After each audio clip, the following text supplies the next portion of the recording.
My husband's family wanted to host Thanksgiving. I asked if I could bring my famous mac and cheese.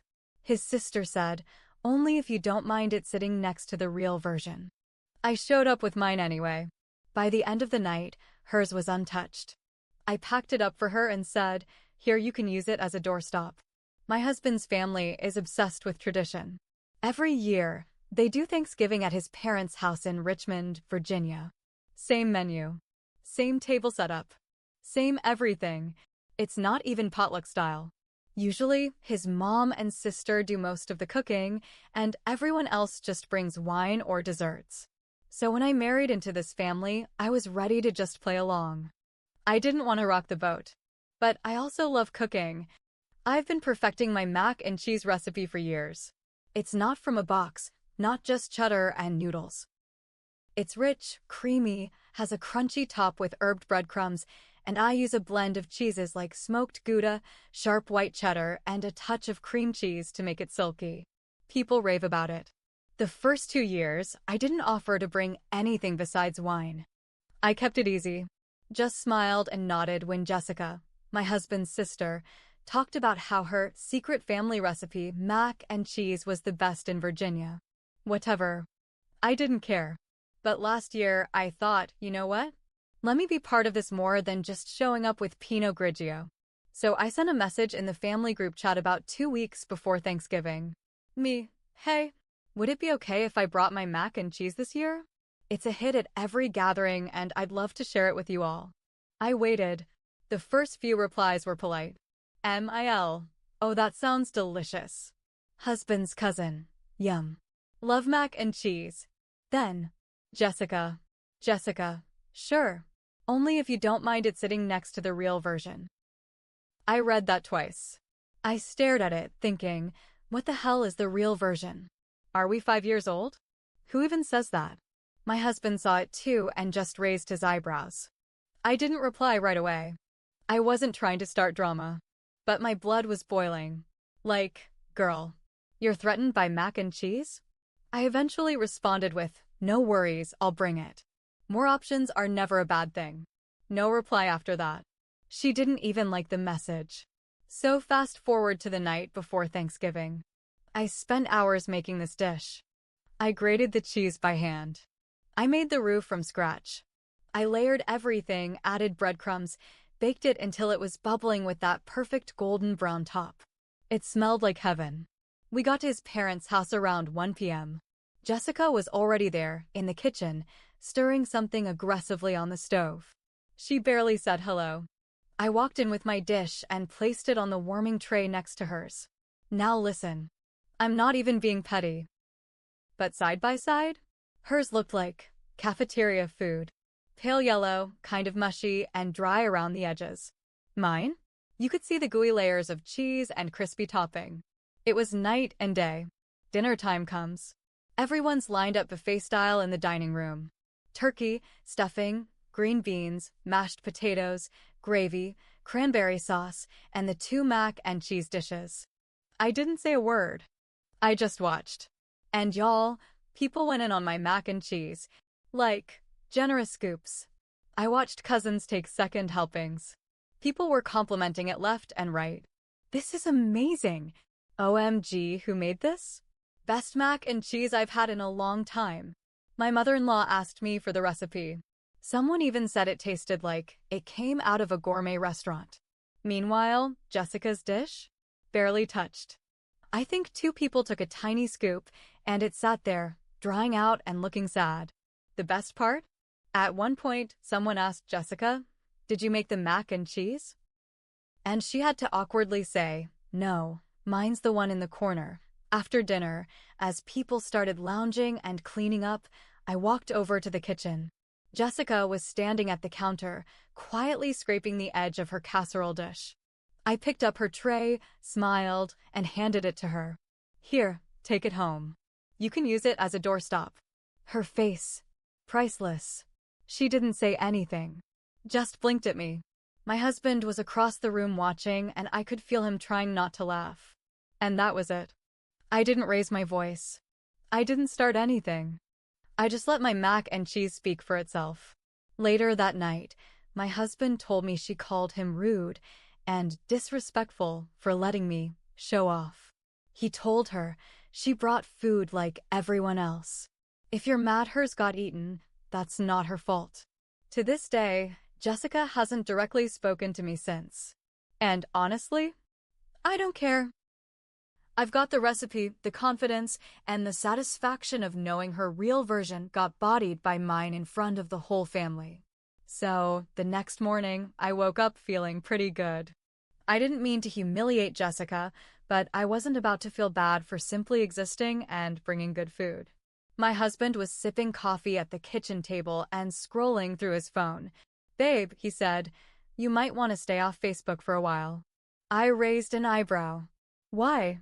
He handed me his phone. Jessica had made a public post, not in the family group, but on her actual timeline, visible to everyone.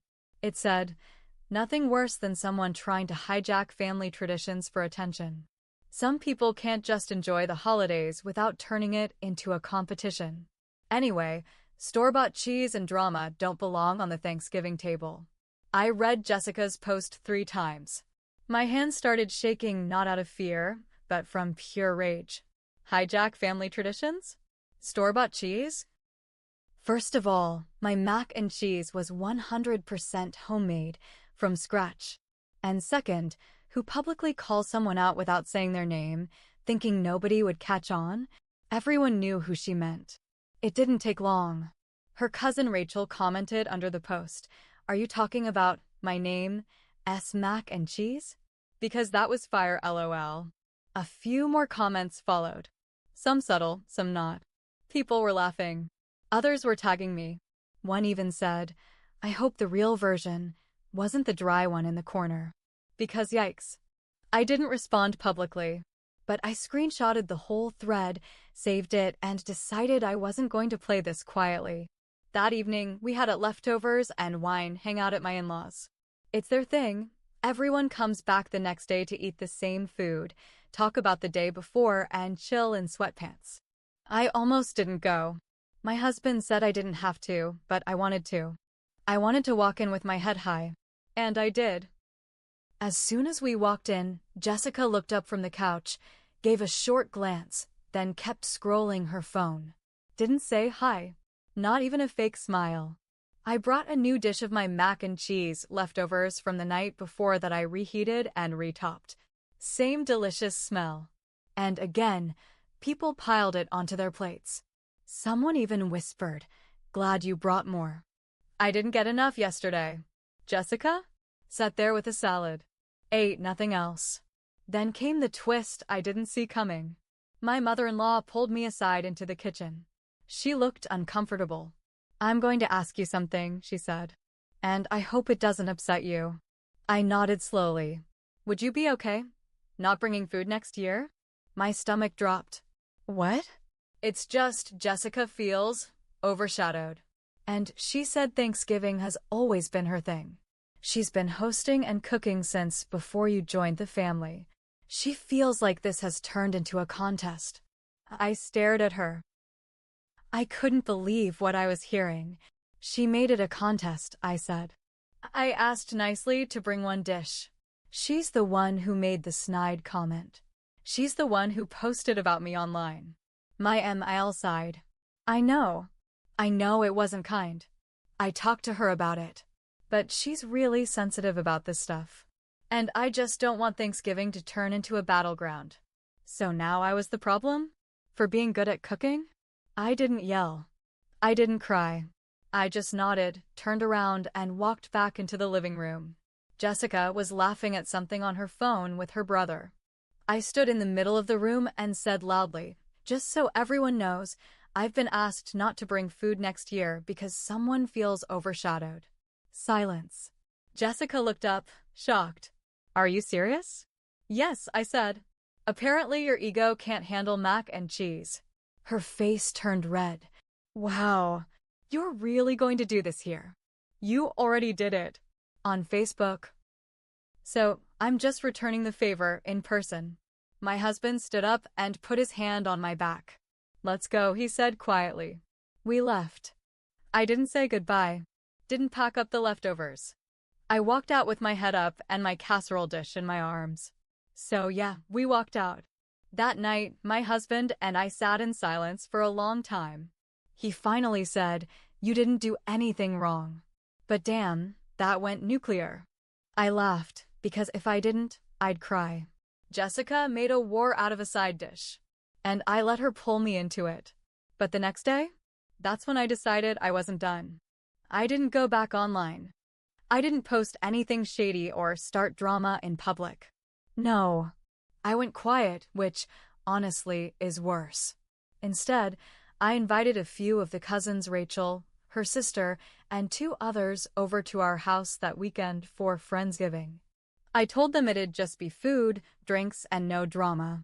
What I didn't tell them was that I invited my mom and 2 of my old college friends, one of whom is a local food blogger with a decent following. I made a full spread. Mac and cheese, roasted lamb, herb butter rolls, wine pairings, fall-themed desserts. The works. We had a blast. Laughed all night. And yes, we posted pictures. Lots of them. My friend the food blogger tagged me in a post that said, "Hands down, the best mac and cheese I've had this season." You don't need a family tradition when the food speaks for itself. That post blew up more than I thought it would. She had like 15K followers, and it got reshared a few hundred times. Suddenly, strangers were commenting things like, "Drop the recipe," and "I saw this drama from Reddit, is this the dish?" It got so much traction that my inbox started filling up. People asking for my recipe.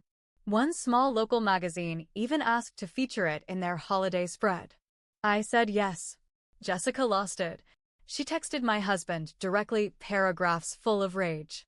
"So now your wife is trying to be famous off Thanksgiving? She's embarrassing this family. Your mom is hurt. She's ruining everything we've built." We both ignored it. Until his mom called, crying. "She's saying you did this to get revenge," she sobbed. "That you're turning the family against her." And you know what? Maybe I was. But here's where it backfired, because now my husband was mad. Not at me. At all of them. "This is insane," he told his mom. "You're blaming me because Jessica's food wasn't good and she got her feelings hurt? That's not our fault. That's hers. And if you don't start holding her accountable, we're done showing up." Silence. She didn't know what to say. We skipped Christmas that year. Jessica's post got taken down a week later. No apology. No text. But the family never fully recovered. And here's my mistake. I'll admit it, I let the petty win. I didn't have to host that Friendsgiving. I didn't need to go public. I did it because it felt good to win. But winning didn't feel great for long. Now holidays are weird. Half the family doesn't talk to me. Some still do, quietly, behind Jessica's back. My husband's relationship with his mom is strained. The cousins miss us, but they stay out of the drama. As for Jessica, she stopped hosting Thanksgiving. Apparently, she moved it to a private event with only a few family members. Small, quiet, and, according to Rachel, dry as hell. Nobody talks about the real version of anything anymore. And me? I don't bring mac and cheese to family functions anymore. I cater it for other families, because that magazine feature turned into catering gigs. I didn't plan to start a side business, but I leaned into it. Now every fall I take orders, bake trays, and drop them off to homes around Richmond. People love it. I even got a few wedding requests. I never speak Jessica's name again, and she never says mine. But last week, someone sent me a screenshot from her new Facebook bio. It says, "Just a girl who loves cooking and keeping family traditions alive," with a link to her new blog. She started a food blog. I checked it once out of curiosity. She posted a new mac and cheese recipe. It had smoked Gouda, sharp cheddar, herbed breadcrumbs, and cream cheese. Sound familiar? No credits. No mention of me. I smiled. And I didn't say a word. Because I know. And she knows.